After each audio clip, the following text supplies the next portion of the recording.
प्रशंसनीय वो है जो इस समय विकार से लड़ रहा है, हर विकार को रौंद रहा है। इस बार भी चूक गए, आगे बढ़ेंगे, रौंदेंगे हम हरि नाम के बल से। लेकिन भगवान चीख चीख के वर्णन कर रहे हैं, ऐसा मत करो इसका परिणाम ये है, ऐसा करो इसका परिणाम ये है।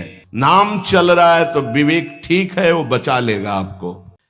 समस्त दोषों का नाश, समूल काम का नाश, समस्त संबंध विच्छेद, एकमात्र भगवान का आश्रय लेकर भजन करने से हो जाते हैं। घबराना नहीं। प्रार्थना है अपनी तरफ से, 1000 बार फिसल जाए तो 1001 बार भी हिम्मत रखें, पड़े ना रहें। आखिरी श्वास तक हम बाजी जीतने की कोशिश करेंगे, क्योंकि ये खिलाड़ी किसी और के नहीं, हरि के ही हैं। ये काम क्रोध लोभ मोह मद मत्सर किसी और की सामर्थ्य से सामर्थ्यवान नहीं, मेरे स्वामी की ही सामर्थ्य से सामर्थ्यवान है। जिस दिन हमारा अहम धूल धूसरित हो जाएगा तो 1000 के बाद भी हम उन पर विजय प्राप्त कर लेंगे। इसलिए किसी भी स्थिति में कोई भी उपासक निराश तो होवे ना। प्रशंसनीय वो है जो इस समय विकार से लड़ रहा है, हर विकार को रौंद रहा है और अपने हृदय की मलिनता को सामने रख रहा है। कौन है हृदय की मलिनता को रखता है? प्रशंसनीय वो है इस समय जो अपने जीवन को संभाल ले। भगवान की असीम कृपा है उन उपासकों पर जो यौवन अवस्था को पवित्र करके चला रहे हैं। सातरति सातरति सा लोकांतारति। आप प्रभु के लिए इतनी जलन सह रहे ना, वो बहुत कृपाल है, वो देख रहे, एक एक सेकंड का हिसाब होगा। आप लोग ऐसा ना समझे कि आप जो कष्ट सह रहे हैं, आप जो जल रहे हैं, आप जो बेगों को सह रहे हैं, तो इसका कोई परिणाम नहीं। भगवान बिक जाएंगे, ध्यान रखना। वो देख रहे हैं, उनके लिए तुम सह रहे हो, उनके लिए सर। समस्त विषयों का आक्रमण साधकों के हृदय में, तो क्या जाने विषय पुरुष, जो मनाया सो खा लिया, जो मनाया देख लिया, जो मनाया भोग लिया, जो मनाया सूंघ लिया। चलो एक साइड में आके देखो तब तुम्हें पता चलेगा। इसलिए हमारी प्रार्थना मानना, कभी भी किसी भी स्थिति में उदास निराश और कदम पीछे मत हटाना। आखिरी श्वास तक योद्धा दुश्मन को परास्त करके विजय श्री की आशा रखता है, और हमारी आशा इसलिए पूरी होगी कि हमारे साथ प्रियालाल है। नागरी दासी जन्म जितायो, बलिहारी बलिहारी। ये क्या जाने, ये तो जरा सा छींक दोगे तो तैयार हो जाएंगे हो हल्ला मचाने में। ये साधना जानते हैं क्या? ये चढ़ाई चढ़े हैं क्या? कि फिसलने वाला कितना मेहनती होता है, जो चढ़ के जाना चाहता है फिसल रहा है, उसे कौन जानता है। इसीलिए बड़े बड़े महापुरुष इस बात को साधकों को प्रोत्साहन देते रहते। विषयी जी थोड़ी जानते, विषयी जी तो जरा सी बात हुई ना तो तोप बना करके, वो अपना रजिस्टर देखो पूरा काला, कभी नहीं वो देखेंगे लौट के। हाँ, एक बिंदु अगर कहीं छिट्टी आ गई है ना तो हो हल्ला मचा देंगे। साधक ऐसा, साधक है। 1000 बार परास्त होने पर भी हमारा वो उदासीपन नहीं आना चाहिए, निराश नहीं होना चाहिए। चूक गए, इस बार भी चूक गए, आगे बढ़ेंगे, रौंदेंगे हम हरि नाम के बल से। हरसि हरि नाम जपत जय। निराशा नहीं आनी चाहिए अंतिम श्वास तक, क्योंकि युद्ध किसी साधारण से नहीं हो रहा। भगवान की शक्ति से संपन्न ये षड विकार हैं, कोई छोटे मोटे। भगवान के पुत्र बने जाकर कृष्णावतार में प्रद्युम्न कौन है? कामावतार, साक्षात काम प्रद्युम्न के रूप में अवतरित हो, भगवान के पुत्र रूप में। ये भगवत शक्तियों से संपन्न है, तो भक्त के ऊपर क्यों आक्रमण करते हैं? उसके अहंकार का नाश करने के लिए, शरणागति पुष्ट करने के लिए। ये अनुभव की बात कह रहा हूं। शरणागति में जहां कच्चाई होती तो वीर योद्धा घेरते हैं आसपास, तो हमारा मन भागता है प्रभु की शरण। त्राहिमाम, तो कहते आओ, हम ही ने तो लगाया है इनको, नहीं हम ना लगाते तो तुम अहंकार से फैल जाते। आओ, सच्ची कह रहे हैं, ये काम क्रोध लोभ हमारे बड़े सहायक हुए। जब जब ये तीर कमान संधान किए तो भाग पड़े अपने लोग, हरीश शरणम, क्योंकि दूसरा रास्ता ही नहीं है। तो प्रणाम है इनको कि इन्होंने भगवान की शरणागति पुष्ट की, इन्होंने भगवान का आश्रय दिलाया। अगर ये जलाते नहीं तो इधर आना ही नहीं होता। और ये भगवत शक्ति से संपन्न बच सकता है तो भगवत शक्ति संपन्न ही बच सकता है, दूसरे की सामर्थ्य नहीं। 1000 बार यदि हारेंगे तो हमारे अंदर कहीं अहंकार है, इसलिए नहीं। अहंकार रहित पर इनका कहीं किसी भी तरह का प्रभाव नहीं होता, तो अहंकार रहित करने के लिए भगवान इशारा कर देते, देखो प्रश्न करके। तो क्या भगवान भ्रष्ट कराते हैं? वो कहते नामे भक्ता प्रणश्यति, किसी भी स्थिति में मेरे भक्त का नाश नहीं होता। उपासक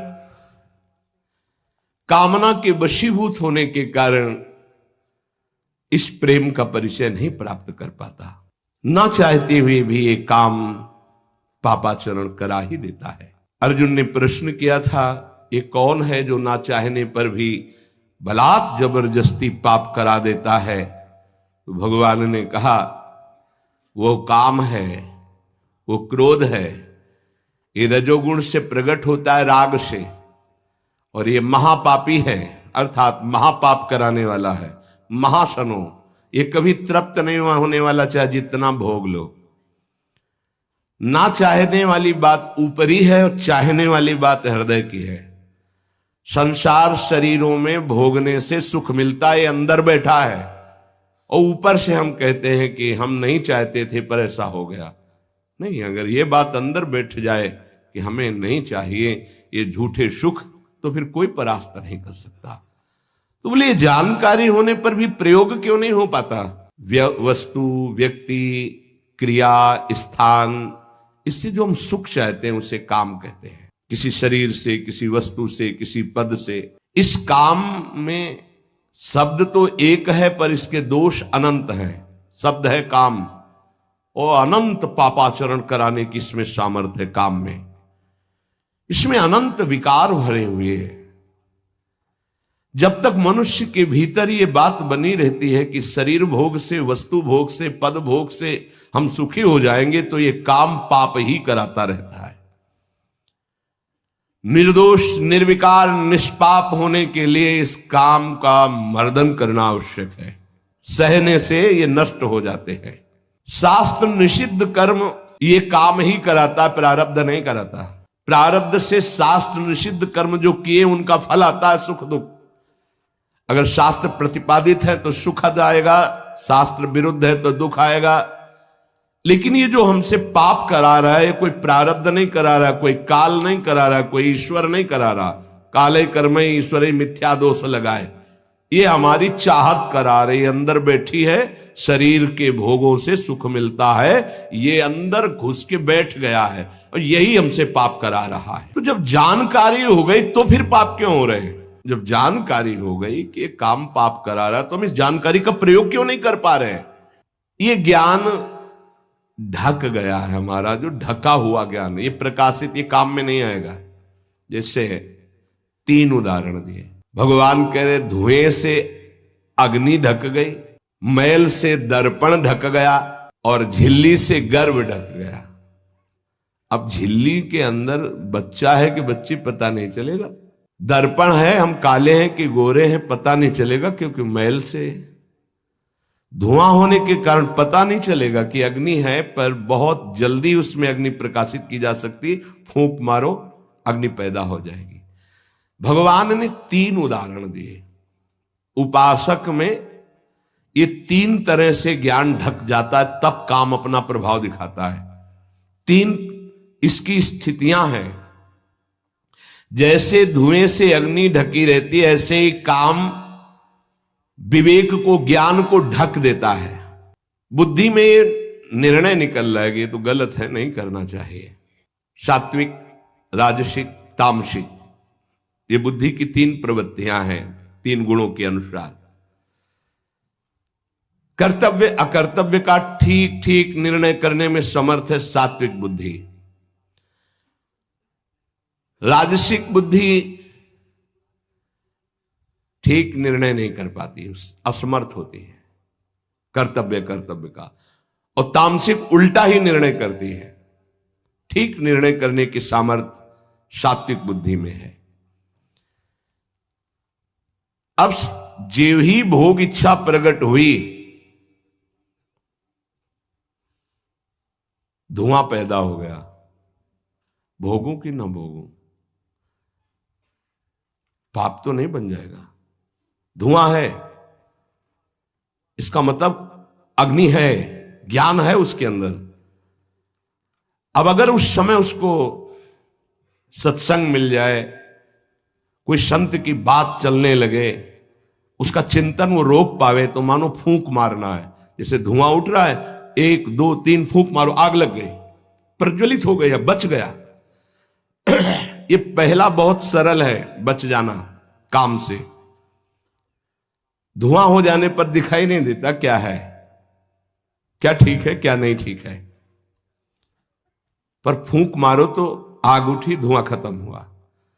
ये ज्ञान हो रहा है, बीच बीच में जलन हो रही कि भोगूं कि ना भोगूं, अच्छा है कि नहीं अच्छा है, कहीं पाप तो नहीं हो जाएगा, कहीं गलती तो नहीं हो जाएगी, पर वो धुआं है, नहीं भोग लेते हैं, अवसर मिला है, समय मिला है, भोग ले। ये उस समय उसको चाहिए, तत्काल कोई सहयोगी चाहिए विवेक का। परमार्थिक मार्ग में धुआं पैदा कर देगी। साधक अगर सावधान हुआ तो तत्काल प्रयासरत हो जाता है इस धुएं को हटाने के लिए। फूंक मारने का मतलब कीर्तन शुरू हो गया, वो सत्संग शुरू हो गया, किसी संत के पास तत्काल बैठ गया, उसकी वाणी सुनने लगा, वो धुआं खत्म हुआ।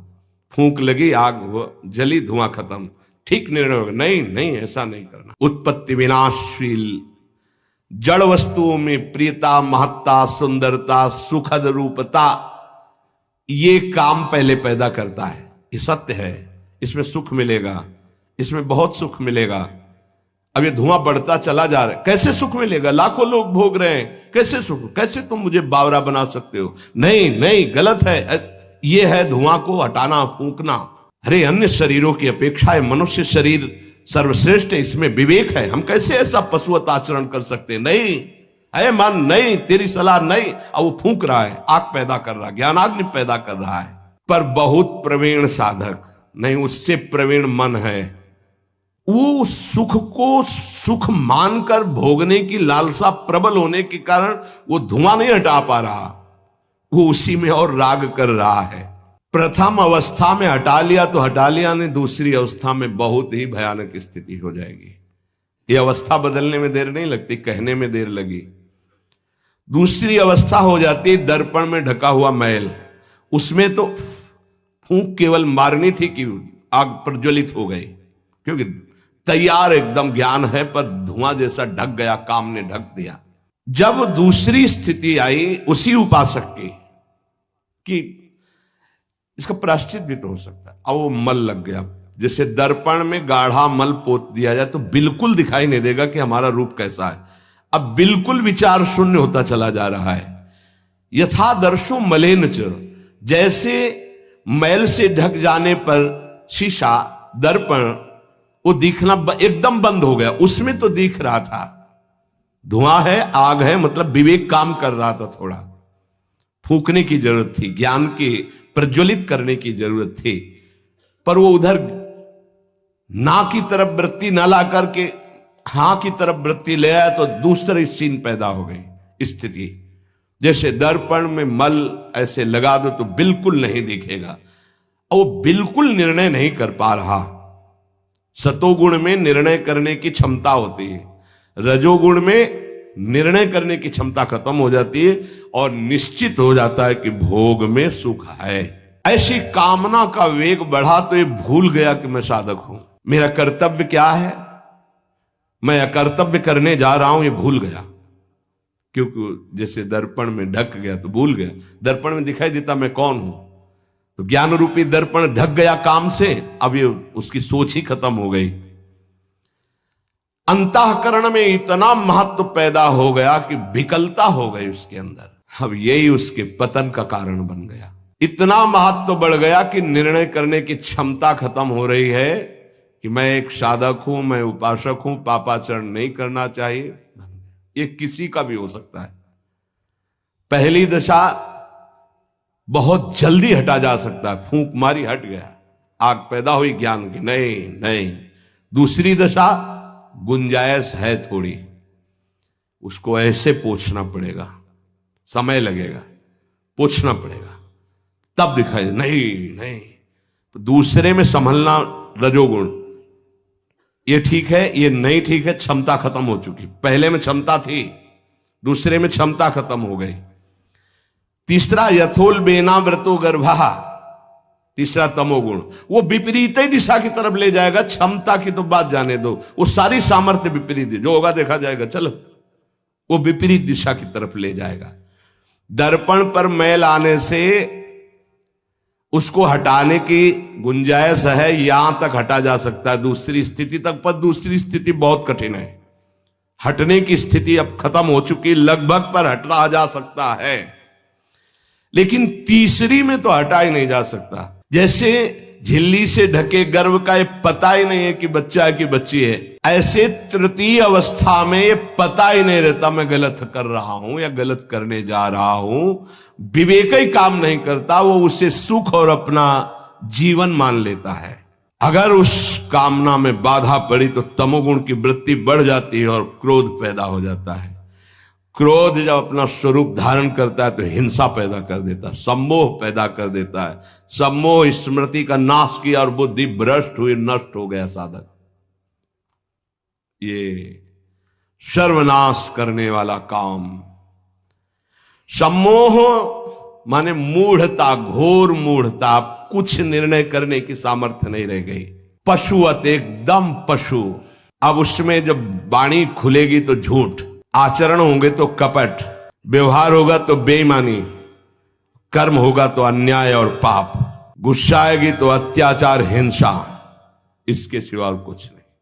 अपना रजिस्टर कभी पढ़ के देखो, अपने रजिस्टर को तो देखोगे नहीं कि अपने जीवन के रजिस्टर में हमने क्या क्या आचरण किए हैं, ये सबको देखना चाहिए। ये बात समझने की है, थोड़ा कड़वाहट जरूर है कि हम सब तत्काल भगवान को दोष देने लगते हैं, लेकिन भगवान चीख चीख के वर्णन कर रहे हैं, ऐसा मत करो इसका परिणाम ये है, ऐसा करो इसका परिणाम ये है। तो जो कह रहे हैं करो वो तो हम कर नहीं रहे, जो कह रहे हैं नहीं करो वो हम कर रहे हैं। तो उसका जब परिणाम आता है तो हम भगवान को कोसते हैं। बबूल बोओगे तो उसमें दाग छुहारा नहीं लगेंगे, कांटे ही लगेंगे।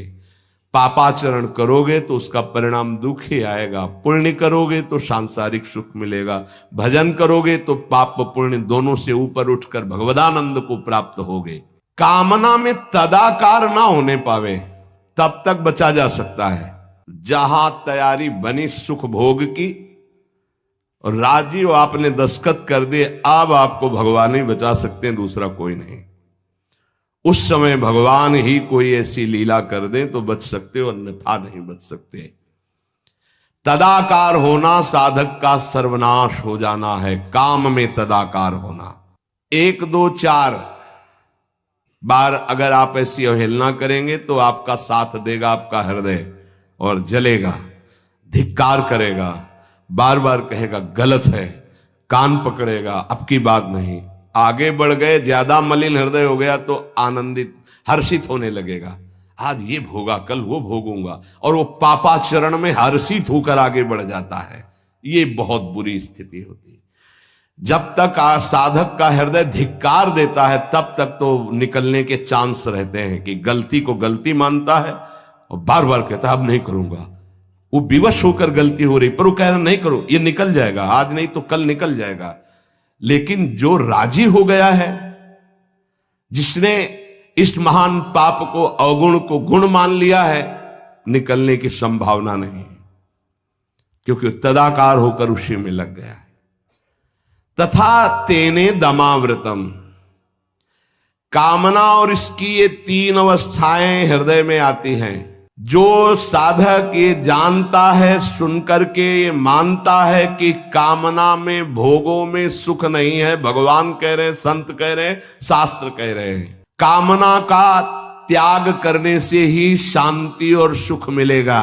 त्यागाच्छांतिरंतरम, कामना आते ही फूंक मार दो तो धुआं नहीं बढ़ पाएगा और दूसरी दशा नहीं आ पाएगी, दूसरी स्थिति काम पैदा नहीं कर पाएगा। वो दर्पण में मैल, तीसरी में तो सवाल ही नहीं उठता कि बच जाओ। परमार्थ का रुचि रखने वाला साधक कामना को पहचानना सीखे और जहां काम अंदर आवे तत्काल उसको नष्ट करना सीखे।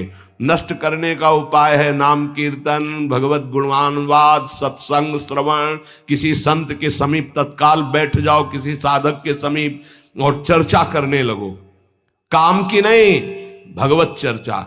ये भी बताने की जरूरत नहीं कि मेरी स्थिति गड़बड़ है, थोड़ा मुझे कुछ नहीं, उसकी चर्चा नहीं। अगर ऐसा बोले तो उसकी सत्ता दृढ़ होगी। शांत, थोड़ा मन विक्षेप में आया, ऐसा लगा कि आपसे वार्ता करें तो थोड़ी देर आप सुनाइए, गोपी गीत सुनाइए, आप चतुरासी जी का थोड़ा कुछ, आप कुछ प्रभु के विषय में कोई सिद्धांत की चर्चा, सत्संग लगा दीजिए, सत्संग सुनने लगिए, एकांत से हट जाइए, बाहर मैदान में आ जाइए। तो किसी भी तरह से आपको उस समय बदलना है, चिंतन बदलना है। भगवान ने काम की 3 अवस्थाओं का वर्णन किया। ये वर्णन करना केवल आपको पहचान बताने के लिए है। कामना शब्द बोलने में देर लगती, बढ़ने में देर नहीं लगती। इतनी तीव्रता से वो प्रथम से दूसरी, दूसरी से तीसरी, और वो क्रिया में उतार देगा। इसीलिए हानि हरिवंश के नाम अंतर पड़े, लाभ हरिवंश उच्चरत वाणी। नाम चल रहा है तो विवेक ठीक है, वो बचा लेगा आपको। कामना के बढ़ने में देर नहीं लगती। कामना बढ़ने पर फिर कोई विचार की गुंजाइश नहीं रह जाती, अनर्थ परंपरा चल पड़ती है।